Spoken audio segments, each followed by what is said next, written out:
Clint Malarchuk was a Canadian ice hockey goaltender for the NHL from 1981 to 1992. He survived a life-threatening injury in 1989 when another player's skate blade sliced his carotid artery and jugular vein, causing immediate massive blood loss. As an opposing team member skated down the rink toward the goal, he was blocked, sending his skate blade flying toward Malarchuk's unprotected neck. As blood started to spurt out onto the ice, all Clint could do was try to keep pressure on the wound. Even the commentators were utterly disgusted at the sight of it, imploring that the cameras turn away from the injured player. Malarchuk lost 1.5 liters of blood, and it took doctors a total of 300 stitches to close the 6-inch wound.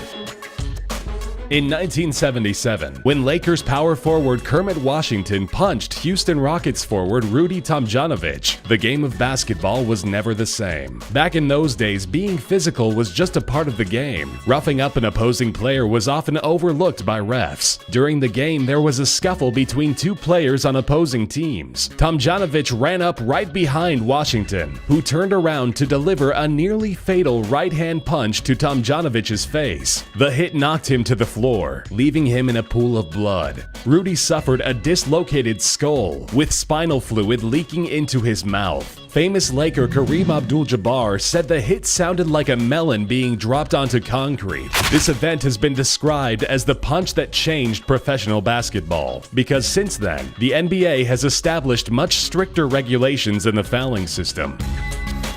In 2013, University of Louisville basketball player Kevin Ware landed awkwardly after attempting to block a three-point shot. As he came down, his leg bent the wrong way and totally snapped. He suffered a compound fracture to his right leg, which left the bone protruding several inches out of his shin. Players on the bench all shuddered at the sight of the injury, while some others were unable to watch. While lying on the floor of the court, Ware repeatedly said, "I'm fine, just win the game." He was then carried off on a stretcher and taken to a nearby hospital. Miraculously, his team went on to win not only the quarterfinals but also the NCAA championship, where Kevin was allowed the honor of cutting the net from the hoop. Because of Anquan Boldin's determination and tenacity, he has been described as one of the toughest football players of all time. During the final seconds of a 2008 game against the New York Jets, Anquan went up to catch a pass from Cardinals quarterback Kurt Warner. As the ball firmly entered his grasp, he was hit from the back, propelling his head forward into an opponent's helmet. The impact knocked him out cold and left him with severe injuries to the face and chin. He had surgery for a fractured sinus membrane, which required 7 plates and 40 screws to fix. After missing only 2 games, Anquan returned to the field and shocked the stadium by catching 2 touchdown passes.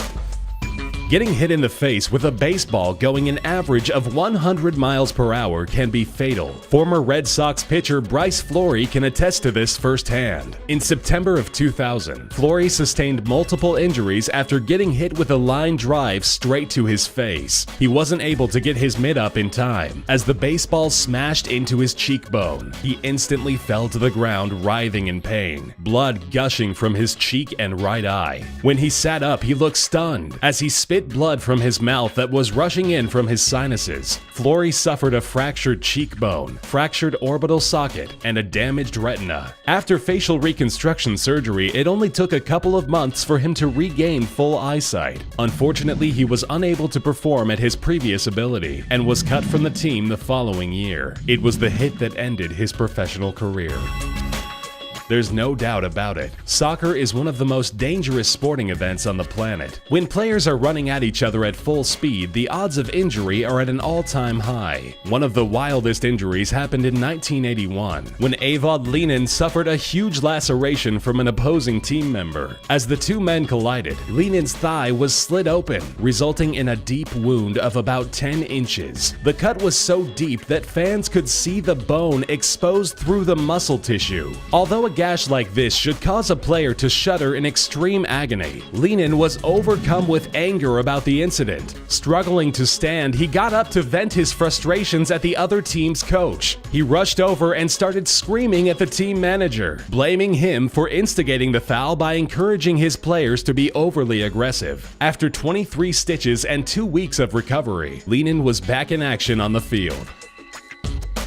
The Ultimate Fighting Championship has been plagued with injuries. Knees, ribs, and noses have been broken more times than one can count. Just ask middleweight champion Anderson Silva. In the 2013 championship bout against Chris Weidman, Silva goes up for a kick so hard that he breaks his own fibula and tibia. Silva's foot wrapped around the back of Weidman's leg like a string of Play-Doh. His face radiated with pain as he clutched his leg. This ended the fight via TKO. Immediately after the fight, Silva had orthopedic surgery that inserted a metal rod inside his bone. A statement from the UFC described the surgery as successful. Despite public outcry for him to retire, he returned to the sport. Since then, he has tested positive for banned substances and is currently suspended from fighting in the organization.